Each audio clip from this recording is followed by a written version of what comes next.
에듀윌 유료 회원만의 특별한 서비스.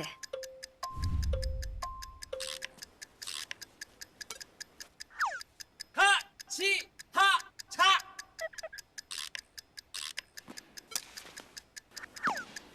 하치하차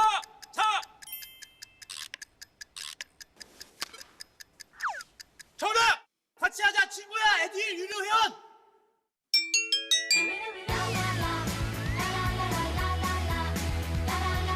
친구 소개하고 현금 받는 혜택. 오직 에듀윌 유료 회원에게만.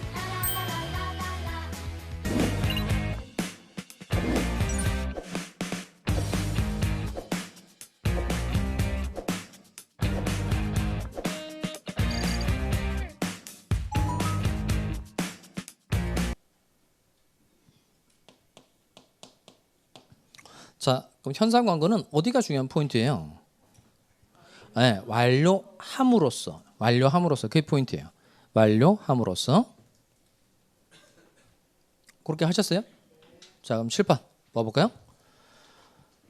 현상 광고 예로 이 사람이 개를 잃어버린 거예요. 그래서 개를 찾아주면 10만 원을 주겠다라고 광고를 낸 겁니다. 우리 개를 찾아서 응모를 하면 10만 원 돈을 받을 수 있는 거. 이게 현상 광고 계약인 거예요.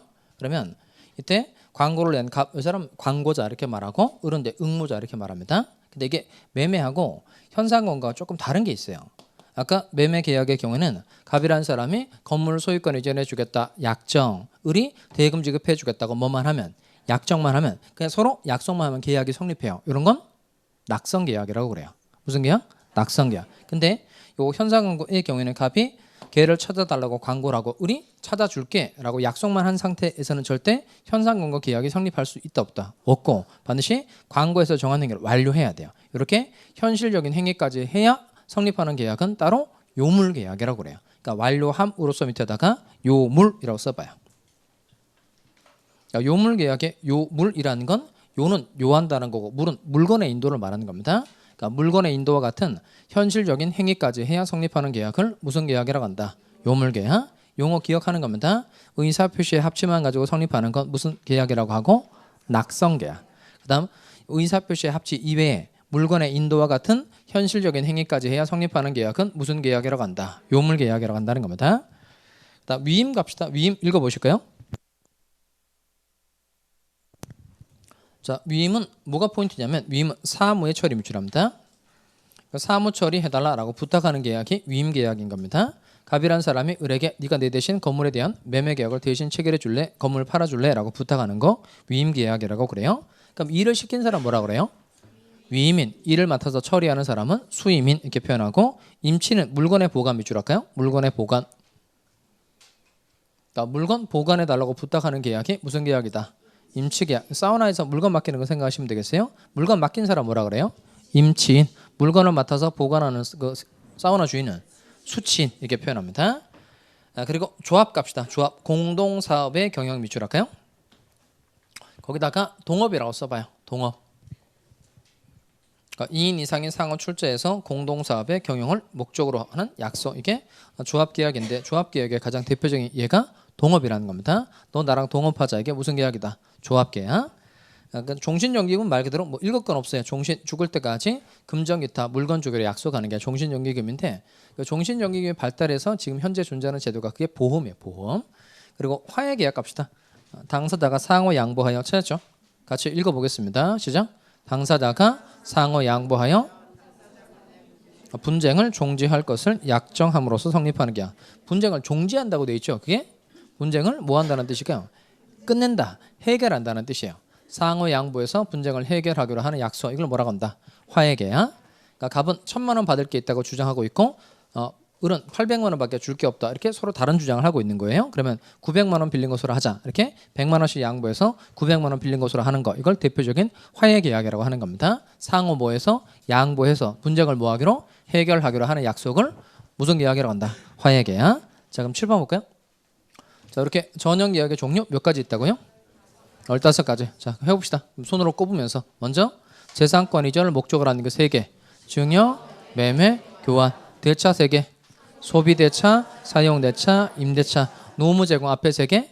고용, 도급, 여행 뒤에 3개. 현상 광고, 위임, 임치, 기타 계약 3개. 조화, 종신정기금, 화해. 자, 그럼 여러분 15개 손으로 꼽으면서 해봐요.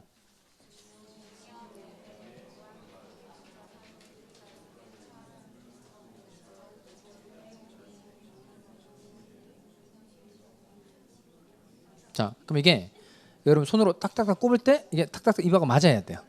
손은 계속 입은 못 따라오고 그러면 더 외워야 되는 거예요. 그 박자에 맞게. 그렇게 하면 다 외운 거예요. 자, 그럼 총 몇 가지 있다고요? 15가지. 자, 그럼 칠판 보실까요? 한번 읽어보세요.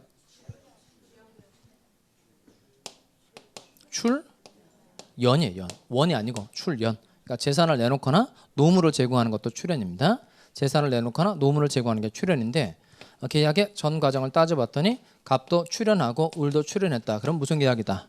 유상계약. 그다음 계약의 전 과정을 따져봤더니 어느 한쪽에서만 출연했다. 그러면 무상계약이라고 그래요. 그럼 그 표를 다시 봐볼까요?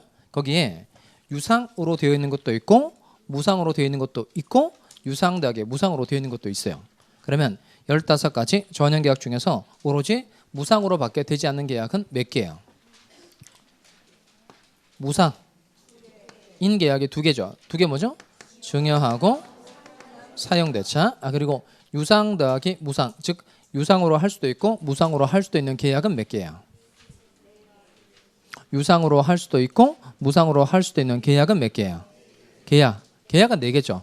유상 더하기 무상은 3개이지만 그 위임하고 임치가 붙어 있는 거죠. 그러니까 유상으로 할 수도 있고 무상으로 할 수 있는 계약은 4개인데 그게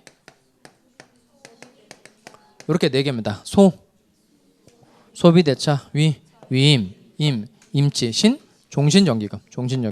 이렇게 4가지는 이자 있으면 유상, 없으면 무상. 그러니까 이렇게 유상으로 할 수도 있고 무상으로 할 수 있는 계약은 몇 개? 4개. 그러니까 이것 빼고는 다 뭐가 되는 거죠? 유상이 되는 겁니다. 자, 또 칠판 다시 볼까요? 갑이 부담하는 채무하고 이게 구체적인 의미는 다음 주에 배우도록 하겠어요. 갑이 부담하는 채무와 을이 부담하는 채무가 아주 밀접한 연관성, 주고받고의 관계에 있다. 그러면 결련성이 있다고 말하고 결련성이 있을 때는 쌍무계약이라고 말합니다. 결련성이 없으면 편무계약이라고 그래요.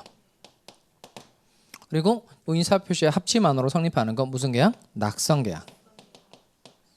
낙성계약의 반대말은 뭐였죠 아까? 생각나요? 요물계약. 그러니까 매매계약과 같은 건 의사표시의 합치만 가지고 성립하니까 무슨 계약? 낙성계약. 그 다음 현실적인 행위까지 해야 성립하는 게 무슨 계약? 요물계약. 그다음 방식이 필요하면 요식계약. 방식이 필요가 없으면 불요식계약. 전형계약 15가지 다 특별한 방식은 필요 없어요. 계약서를 써야만 계약이 성립하는 건 아니니까 다 무슨 계약이다? 불요식계약이라는 겁니다. 그리고 매매계약과 같은 건 한 번 급부하면 계약이 끝나죠. 이런 건 일시적 계약이라고 그래요.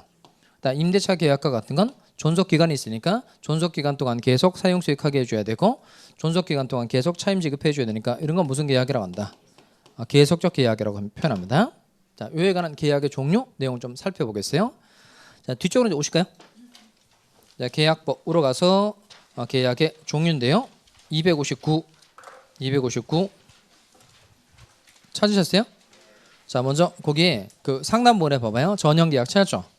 자, 전형계약 몇 가지라는 거예요? 15가지. 그리고 밑에 유상계약과 무상계약 찾았죠? 찾으셨어요? 거기 의의 동그라미 1번에 가면 유상계약이란 무상계약이란 읽어볼까요? 눈으로 빨리 읽어보세요.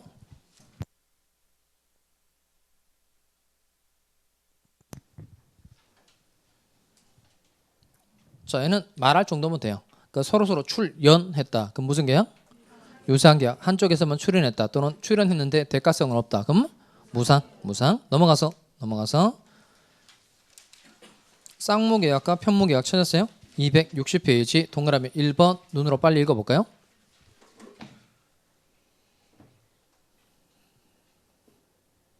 거기는 그 결련성이라는 단어가 나오죠. 그러니까 양채무가 서로 대가적 의미를 가지고 있다. 이게 주고받고의 관계를 말하는 건데요. 결련성이 있으면 무슨 계약? 쌍무계약. 결련성이 없으면 편무계약. 그리고 점 4번에 가서 낙성계약과 요물계약. 낙성계약이란 동그라미 1번. 낙성계약이란 찾았어요? 읽어보겠습니다. 시작. 낙성계약이란 당사자 간의 의사표시의 합치만으로 성립하는 계약을 말하고 끊고 그 낙성 계약의 낙은 뭘까요? 승낙을 말하는 거고 성은 성립이에요.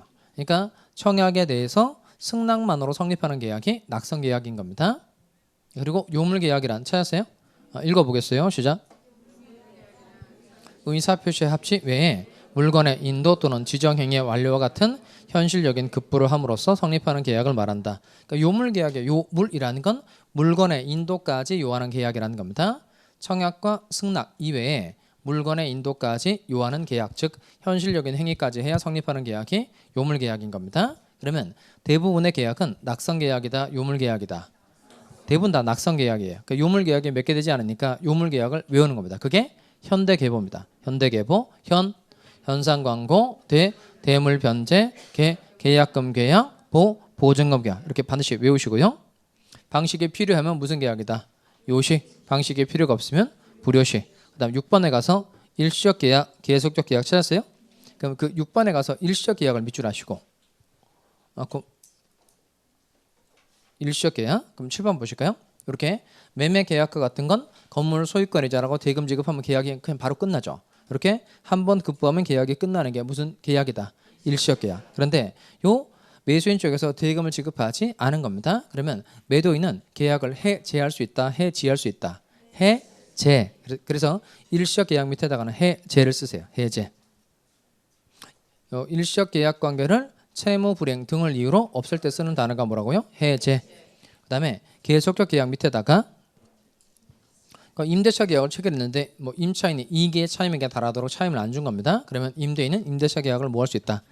해지. 이렇게 계속적 계약 관계를 채무 불이행 등을 이유로 없앨 때 쓰는 단어가 뭐다? 해지라는 겁니다. 예약하고 본계약은 됐고요. 좀 쉬었다가 이제 계약 성립 좀 쉬었다 보도록 하겠습니다.